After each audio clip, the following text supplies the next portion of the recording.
오늘 우리가 부른 시편 26편 가사처럼 주의 영광이 머무시는 곳 주님의 집을 사랑해야 합니다.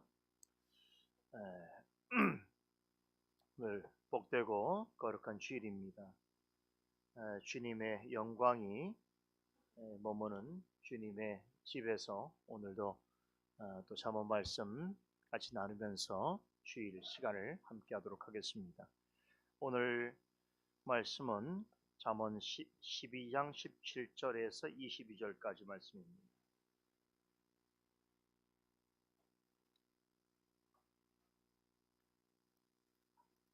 잠언 12장 17절에서 22절 한 목소리 읽도록 하겠습니다. 잠언 12장 17절에서 22절까지입니다. 진리를 말하는 자는 의를 나타내어도 거짓 증인은 교회를 말하느니라. 혹은 칼로 찌름같이 함부로 말하거니와 지혜로운 자의 혀는 양약 같으니라. 진실한 입술은 영원히 보존되거니와 거짓 혀는 눈 깜짝일 동안만 있을 뿐이니라. 악을 꾀하는 자의 마음에는 괴울이 있고 화평을 논하는 자에게는 희락이 있느니라. 의인에게는 아무 재앙도 임하지 아니하려니와 악인에게는 양화가 가득하니라. 거짓 입술은 여호와께 미움을 받아도 진실이 행하는 자는 그의 기쁘심을 받느니라. 아멘.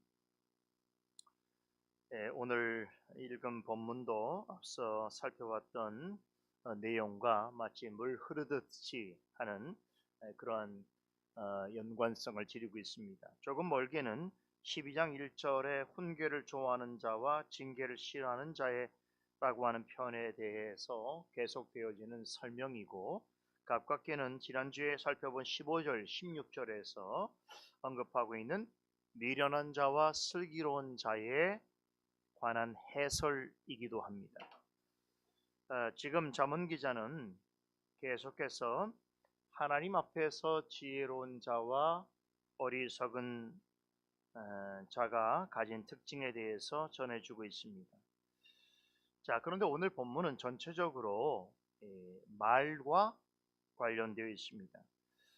먼저 내용을 살펴보기 전에 생각해 볼 것이 있는데, 잠언을 꼼꼼하게 읽거나 주의 있게 살펴본 분이라고 한다면 참 잠언에는 참 유사한 주제와 설명이 반복적으로 나타나는구나 라고 하는 것을 알 수 있을 것입니다. 예를 들어서 지혜, 미련함, 이것은 잠언 전체를 관통하고 있는 중요한 주제입니다. 잠언은 어떤 면에서는 지혜와 미련함에 대한 하나님의 주석이라고도 부를 만합니다. 잠언에는 이 지혜와 미련함 외에도 여러 주제들이 나오는데요. 오늘 살펴볼 말과 혀가 그 중에 하나입니다. 우리는 이 주제와 비슷한 의미의 말씀들을 앞에서도 여러 차례 살펴보았는데요. 그렇다고 해서 또 오늘이 마지막도 아니고 앞으로 또 말과 혀와 관련된 교훈들을 잠언서를 통해서 접하게 될 것입니다. 자, 이런 점을 생각해 볼 때에 이런 질문이 가능합니다. 왜 잠언에서는 이토록 비슷한 의미의 교훈들을 계속적으로 반복하고 있는가 하는 것입니다. 자, 우선 생각해 볼 수 있는 것은 비슷한 주제와 그에 관한 교훈들이 반복적으로 언급된다는 것은 그것이 이만큼 중요하다는 것을 강조하는 것입니다. 잠언은 하나님을 경외하는 자들이 이 세상에서 어떻게 살아가야 할 것인지를 구체적으로 또 실제적인 측면에서 가르쳐주는 교훈들을 전해주고 있는데, 그렇기 때문에 본서 전체에서 지혜는 가장 부각되는 주제일 수밖에 없습니다. 그런데 삶 속에서 우리가 지혜롭게 살아가는 데 있어서 가장 중요한 도구가 되는 것이 바로 말과 혀입니다. 사람이 어떻게 지혜를 드러내는가, 반대로 자신의 미련함을 드러내는가 하는 것을 가장 잘 알 수 있게 하는 것이 말과 혀입니다. 언어는 사람의 됨됨이, 사람의 사람됨을 나타내는 가장 중요한 표지이지요. 말은 눈으로 볼 수는 없지만 실제 하는 사람의 마음의 거울이기도 합니다. 여러분, 사람이 무엇으로 소통을 합니까? 바로 언어지요. 제가 일전에 잠언 해설 시간에 전해드린 그런 기억이 있습니다만, 이 언어라는 것, 곧 말이라고 하는 것은 하나님과 인간관계에 있어서도 굉장히 중요한 수단입니다. 하나님께서는 인간의 말을 통하여서 당신의 지혜를 전달하시고 말을 이용해서 당신의 뜻을 명료하게 나타내십니다. 또 진리의 말로 기록된 말씀 가운데 성도들에게 임재하십니다. 그래서 성경은 모두 사람의 말로 기록되어 있습니다. 만일에 말이 없었다면 성경 기록되지 못했을 것이고 우리는 하나님을 알지도 못했을 것입니다. 그런 점에서 우리 그리스도인들은 어떤 종교인들, 어떤 사람들보다도 이 말의 중요성, 말을 신중하게 생각해야 됩니다. 자, 그렇게 봐야 하는 이유는 성경은 모든 말을 동일하게 취급하지 않습니다. 지혜를 전하는 말이 있는가 하면 어리석음을 나타내는 말이 있다고 합니다. 사람의 지혜로 가르치는 말이 있는가 하면 하나님의 지혜로 전하는 말이 있다고 성경은 가르치고 있습니다. 그렇다면 말에 관심을 가지고 어떤 말이 좋은 것인지, 지혜로운 것인지, 어떤 말이 나쁜지, 어리석은지를 잘 구분해야 하고 그것을 올바르게 사용해야 되는 것은 그리스도인의 당연한 의무입니다. 바로 이 점에서 잠언은 가장 최적화되어 있는 성경입니다. 잠언에 언어에 대한 표현과 교훈들이 많이 나오는 이유가 여기에 있습니다. 우리가 잠언을 통해서 언어에 대해서 배워가야 하는 중요한 목적이기도 합니다. 잠언에 말과 혀처럼 비슷한 의미의 말씀들이 계속 반복되고 있는 이유와 관련해서 또 한 가지 생각해 볼 내용이 있습니다. 말씀드린 대로 잠언에는 말과 혀에 대해서 전하는 교훈과 그것을 강조하는 구조가 계속해서 반복되고 있는데, 자, 그런데 잘 보면 비슷한 말이지만 그렇다고 해서 단순히 같은 말이나 같은 교훈을 반복하고 있는 것은 아닙니다. 물론 지혜 있는 말을 가르치고 있다는 점에서 비슷한 말들이 나오는 것은 사실입니다만, 그런데 그것을 잘 살펴보면 그것이 말하고자 하는 요점, 강조점은 각각의 문맥에 따라서 다릅니다. 보통은 이런 것을 주의 깊게 살펴보지 아니하다 보니 잠언에서 아주 비슷한 교훈들이 반복되어지는 것으로 오해하는 사람들이 많습니다. 설령 문장상으로는 비슷한 말일지라도 어떤 내용의 흐름과 문맥 속에서 소개되는가에 따라서 그것이 전달하고자 하는 강조점과 의미가 다릅니다. 보통 성경에 시가서에 이런 특징들이 나타나는데 우리는 이런 특징을 잠언서에서도 볼 수 있습니다. 시편을 통해서도 볼 수 있는데 시편 14편하고 53편은 어리석은 자는 그 마음에 이르기를 하나님이 없다 하도다. 저희는 부패하고 소행에 가증하여 선을 행하는 자가 없도다라고 하는 말씀으로 시작이 됩니다. 그리고 똑같은 내용이 반복됩니다. 좀 다른 점은 시편 14편은 7절로 구성이 되어 있고 시편 53편은 그 중에 한 구절만 빠진 6절로 구성이 되어 있습니다. 이 때문에 많은 이들은 시편 53편이 앞서 기록된 시편 14편을 그대로 반복적으로 기록한 것이라고 말합니다. 하지만 두 시편은 전혀 다른 시편일 뿐만 아니라 다른 상황에서 기록되어 있습니다. 시편 14편은 어떤 개인의 부패에 대해서가 아니라 인류 전체가 가지고 있는 전적인 타락에 대해서 강조합니다. 그러나 시편 53편은 우리가 잘 알듯이 다윗이 범죄한 이후에 하나님 앞에서 개인적인 철저한 회개의 내용에 초점을 맞추고 있습니다. 그러니까 두 시편은 같은 내용이라도 시편 14편은 모든 인류가 하나님 앞에서 죄인이라고 하는 메시지를 전달하는 것이라면 시편 53편은 구원받은 백성이라도 죄와 허물 가운데 있을 수가 있으며 그것을 진실로 회개해야 한다는 데 강조점이 있습니다. 제가 이전에 시편 해설을 전해드릴 때 이 점을 충분히 설명드렸습니다. 성경에 유사한 부분이 있다고 해서 단지 기계적으로 반복해서 기록되었거나 또 굳이 또다시 언급하였는가 하면 그렇지 않습니다. 성경은 그렇게 어설픈 책이 아닙니다. 잘못 생각하다 보면 시편이나 잠언 같은 그런 시가서는 마치 앞뒤가 전혀 연결되어지지 않는 어떤 단편적인 교훈들, 그러한 내용들을 모은 책이라고 생각해 볼 수도 있습니다. 그러나 전혀 그렇지 않아요. 그래서 제가 시편하고 잠언을 여러분 해석하면서 계속 강조하는 것 중에 한 가지는 뭐냐면, 시편의 그 내용도 그렇지만 시편과 잠언의 내용도 그렇지만 그것이 배열되어 있고 그 구조되어 있는 것, 또 그것이 연결되어 있는 모든 것들이 다 성령의 영감에 따라서 기록된 방식입니다.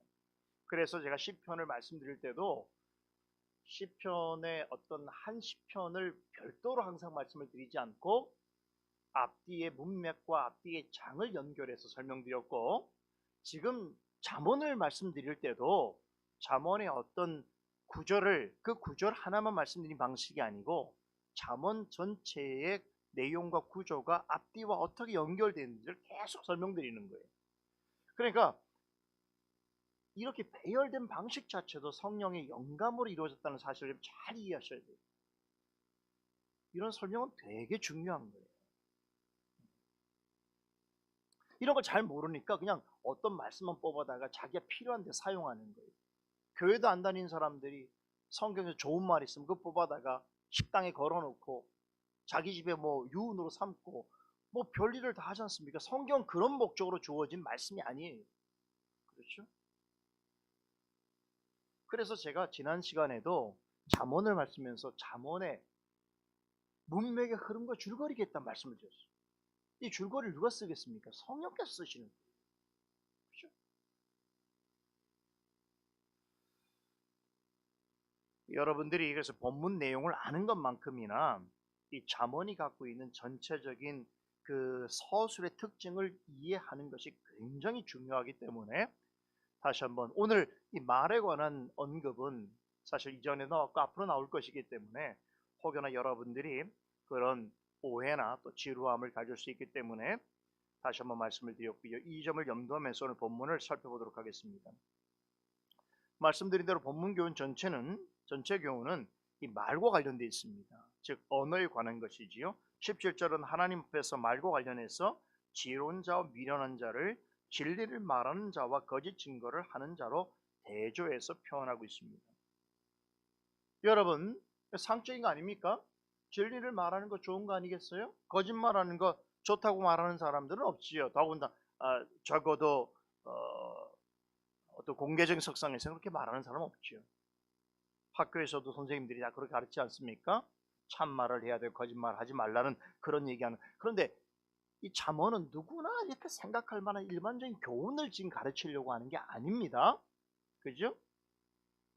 여기서 진리를 말하는 사람과 거짓을 증언하는 사람을 구분하는 기준이 중요한데, 그것이 뭡니까? 바로 하나님의 말씀이에요. 이게 12장 1절부터 계속 언급되어지는 내용이에요. 그렇죠? 훈계와 징계를 말하면서 이것이 우리가 알고 있는 일상 속에서 사람들이 말하는 어떤 지적하는 말이 아니고 하나님의 말씀으로 나온 것이란 말이에요. 그렇죠? 자, 여러분, 세상에, 우리가 사는 세상에 진리가 있다고 믿는 사람들이 되게 많습니다. 그리고 그 진리를 찾는 사람들 또한 많습니다. 어떤 사람은 양심적으로 자신이 속해 있는 어떤 학문이나 자신의 어떤 분야 속에서 어떤 진리를 찾으려고 애를 쓰는 사람들도 적지 않습니다. 그런데 아무리 스스로는 진리가 있다고 믿고 진리를 찾는다고 하더라도 하나님의 말씀에 귀를 기울이지 않는 사람은 어떤 사람이라고요? 교회를 행하는 사람이다. 스스로 속이는 자리에 있는 사람이라고 잠언 기자가 말하고 있는 것입니다. 제 딴에는 진리를 찾고 진리를 생각하는 것 같지만 결정적으로 하나님의 말씀에 아무런 관심이 없다면 그것은 진리를 모르는 자요, 진리를 속이는 자란 말이에요. 앞서 15절에서 언급했듯이 하나님의 말씀과 상관없는 진리를 말하면서 어떤 사람은 뭐라 생각합니까? 스스로 옳다고 생각해요. 내가 잘한다고 생각해요. 내가 진리를 찾아가고 있다고 생각한다는 것이죠. 그런데 이 사람들의 공통적인 특징을 12장에서 계속 뭐를 말합니까? 이런 사람은 하나님의 훈계와 징계를 귀담아 듣지 않는다는 거예요. 이런 사람들은 성경에서 말한 진리를 말하면 어떻게 합니까? 분명히 진리를 찾고 있고 진리를 향하여 나가고 있다고 말하면서도 성경이 말한 진리를 말하면 부정하고 짜증을 냅니다. 왜 그리스도가 인류를 구원한 유일한 하나님의 독생자이며 참된 메시아인가? 화를 냅니다. 왜 그리스도를 통해서만 구원을 받을 수 있단 말인가? 다른 신과 종교는 그렇다면 모두 가짜란 말인가? 라고 하면서 분을 냅니다. 왜 그렇습니까? 자신들이 보기에 그리스도의 복음은 진리가 아니기 때문에, 자신들이 생각하는 진리의 기준과 성경에서 말하는 진리가 다르기 때문인 거죠. 그래서 복음을 잘못된 것이라고 말하는 거죠. 진리를 찾고 있으면서도 참된 진리를 부정하는 이런 모순적인 행동을 하고 있단 말이에요. 그런데 성경은 복음이 잘못됐다고 말하는 것은 결국 하나님과 그리스도를 부정하는 것이라고 말합니다.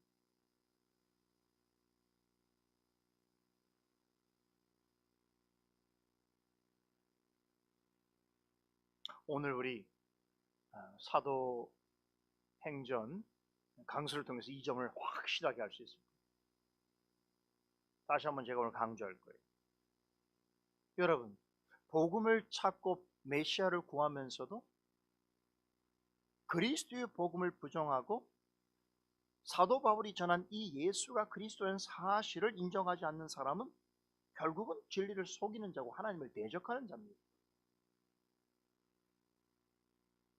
여러분, 이처럼 진리에 대해서 거짓을 말하고 속이는 자는, 그 속이는 것은 어떻다는 거 18절에 보면 이 일은 그 어떤 것보다 해롭다고 말합니다. 18절에 보니까 그것을 칼로 찌름 같다라고 말하지요. 우리말 성경에는 이렇게 번역이 되어 있습니다만 제가 원문을 보니까 칼로 꿰뚫음 같다라고 그렇게 표현하고 있습니다.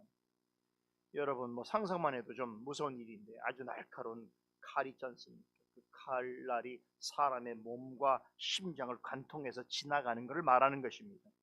하나님의 진리를 속이는 말과 가르침이라는 것이 그만큼 치명적이고 끔찍한 결과를 초래한다는 것을 강조하고 있습니다. 거짓말도 나쁘지만 여러분, 세상에 가장 나쁜 것이 있다고 한다면 거짓 복음입니다. 이것은 가장 무서운 영적인 살인 도구입니다. 이렇게 표현하면 어떨지 모르겠습니다만 의도적으로 거짓된 복음을 전하는 자는 영적인 살인자들입니다.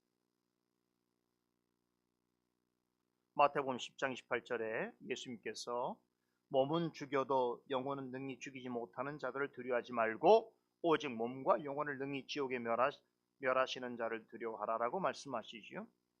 성도로 간다면 여러분, 누구를 주의한단 말입니까? 몸을 죽이려고 하는 자도 우린 주의했지만 영혼을 죽이려고 하는 자를 더 주의하고 분별해야 된다는 것이죠. 왜 그렇습니까? 그들이 속이는 말은 마치 칼이 몸을 관통하는 것 같은 그러한 괴로움과 고통을 안길 수 있기 때문입니다. 반면에 하나님의 지혜를 전하는 자의 말을 뭐로 표현하지요? 양약과 같다 이렇게 말합니다. 말씀은 어떤 상처라도, 어떤 영적인 상처라도 낫게 하는 치료제입니다. 영혼의 상처는 눈에 보이지 않습니다. 그러나 몸에 난 상처보다 훨씬 심각한 문제를 일으킵니다. 여러분들, 요즘 우리 사회가 그래요. 육신에 있는 질병보다 더 심각한 문제가 더 정신병이에요. 아무리 사람이 유복한 환경에 있고 많은 물질을 누려도 정신적으로 안정되지 않는 사람은 불행한 것이에요. 이게 더 심각한 문제입니다. 그렇죠? 우리 사회가 과거보다 얼마나 윤택해졌고 얼마나 편리해졌습니까? 그러나 정신적으로 더 피폐해지고 있다는 것이 전문가들의 견해거든요. 그래서 이제는 뭐 정신과, 신경과, 정신을 다루고 있는 이런 일들이 훨씬 더 호황을 누리고 있다는 것만 보도록 할 수 있는 거예요. 그렇죠? 여러분, 근데 어떻습니까? 우리가 몸에 상처가 나면은 약국을 가거나 병원에 가서 여러분 나을 수 있습니다. 그러나 영혼의 상처는 어떻게 낫습니까? 이것은 말씀으로밖에 치유받을 수 없는 것이에요. 참된 말씀은 영혼의 상처를 고칠 뿐만 아니라 영생을 얻게 합니다. 이 말씀이 가지고 있는 이런 독특하고 유일한 기능을 19절 초반부에서는 진실한 입술은 영원히 보존되거니와라는 말씀으로 표현합니다.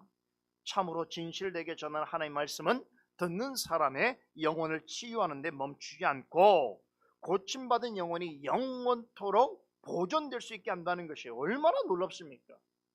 하나님의 말씀은 그 영혼만 고치는 것이 아니라 그 영혼이 영원토록 보존될 수 있도록 하는 영혼의 방부제 같은 것이.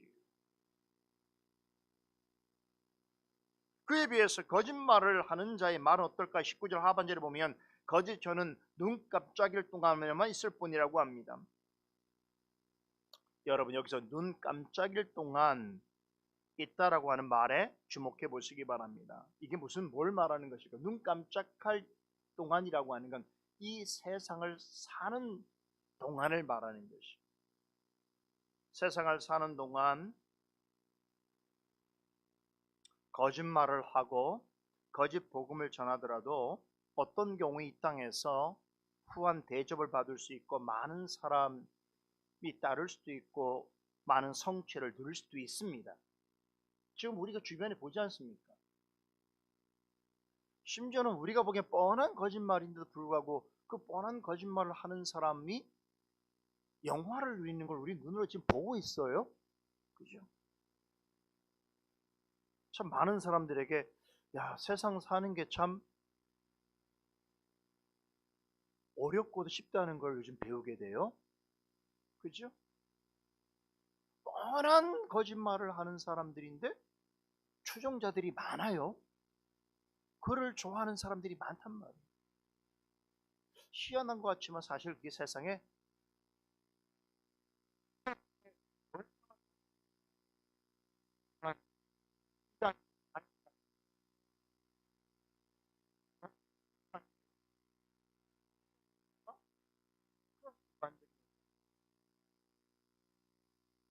여러분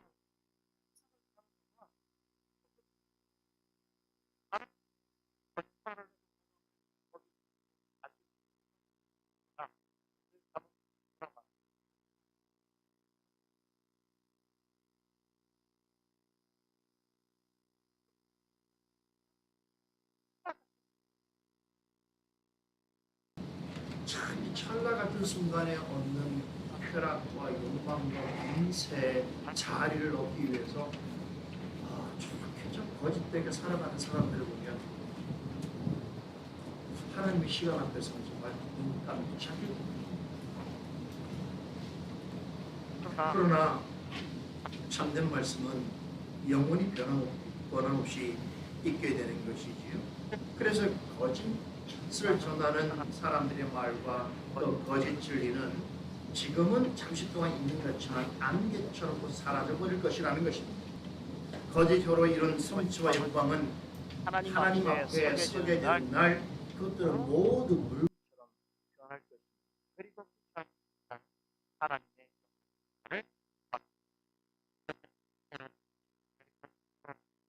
말로써 그 마음의 문제라는 사실을 밝혀주고 있습니다. 속이는 말을 하는 사람은 사람을 악을 꾀하는 자라고 부르지요.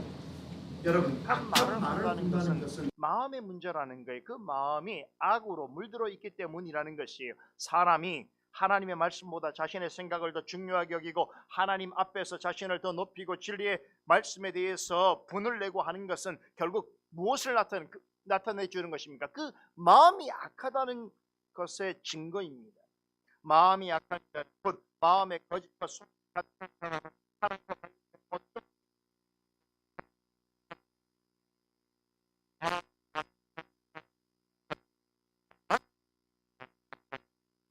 잠시 동안은 거짓과 속임이 통할 수 있습니다.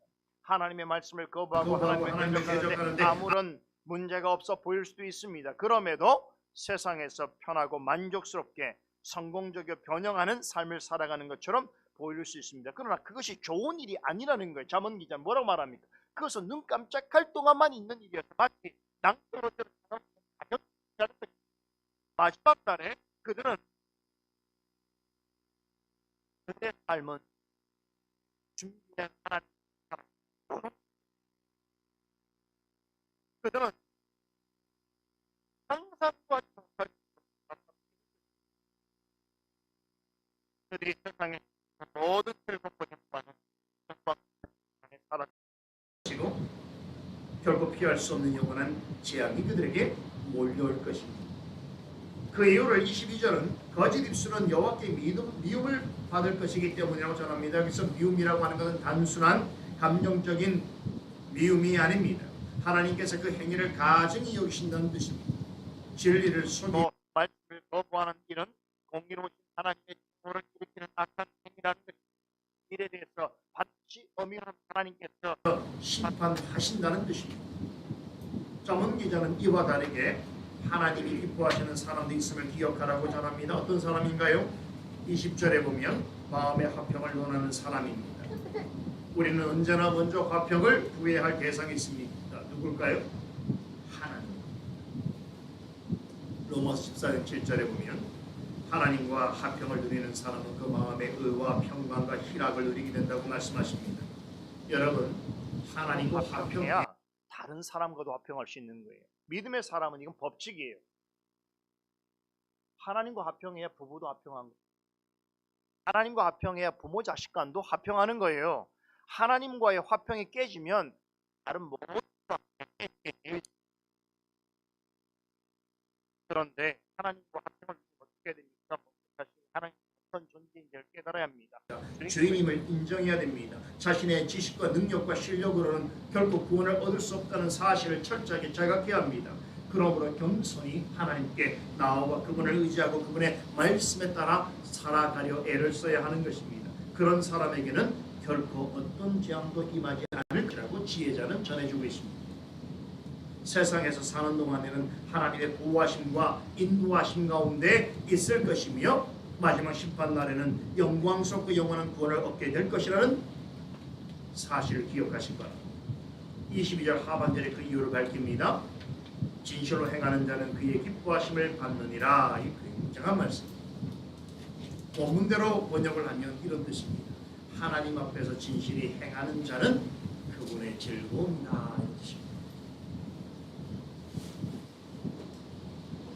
여러분, 하나님 앞에서 자신의 존재됨을 깨닫고 하나님의 훈계와 책망전이라도 자신을 위해 주시는 말씀 말고 받아 깨달음으로 살아가고자 하는 사람은 가장 큰 즐거움이 되는 존재다. 이런 뜻입니다. 그렇죠. 하나님이 즐거움이 된다니까. 누가? 진실하게 행하는 자는 하나님의 즐거움이 된다. 오늘 우리가 이 주일에 하나님 앞에 나오게 된 것은 사람의 본분을 행하기 위한 것인데, 사람의 본분이 무엇이라고 했습니까? 하나님을 영광롭게 하고 하나님과 더불어 영원토록 기뻐하는 것입니다. 다시 말하면 하나님을 예배드리고 하나님의 즐거움이 되기 위해서입니다. 믿으십니까? 바로 이런 사람이 여러분 가장 지혜로운 사람입니다. 이런 사람이 가장 복된 인생이라는 것입니다. 오늘 우리는 그러한 축복의 자리에 초청받았습니다. 오늘 자문의 말씀처럼 오늘 하나님께서 기뻐하시는 하나님의 즐거움이 되어지는 예배자가 되도록 은혜 가운데 나아가십시다. 기도하겠습니다. 거룩하신 하나님, 감사드리옵나이다. 한 주간 각자의 주어진 시간 속에서 사는 모습과 살아가는 과정은 달랐사오나 그러나 우리 안에 한 믿음으로 또 한 고백으로 하나님을 예배하고자 원하는 마음을 갖게 하시고 그리스도의 한 지체들로 이루어 주셔서 이 거룩하고 복된 날 하나님께로 나와 예배드리며 잠언 말씀을 통하여 하늘의 지혜를 듣게 하시며 마음의 깨달음과 다짐 가운데 다시금 하나님 앞에 즐거움이 되는 전제가 되기 위하여 나아가게 하심을 감사드리옵나이다. 오늘 복되고 귀한 주일에 하나님께서 우리가 함께 하심을 깨닫게 하시고 말씀을 통하여 증거해 주시는 은혜와 축복을 맛보아 누리는 우리 모두가 되게 하여 주시옵소서. 살아계신 예수 그리스도 이름으로 기도드리옵나이다. 아멘.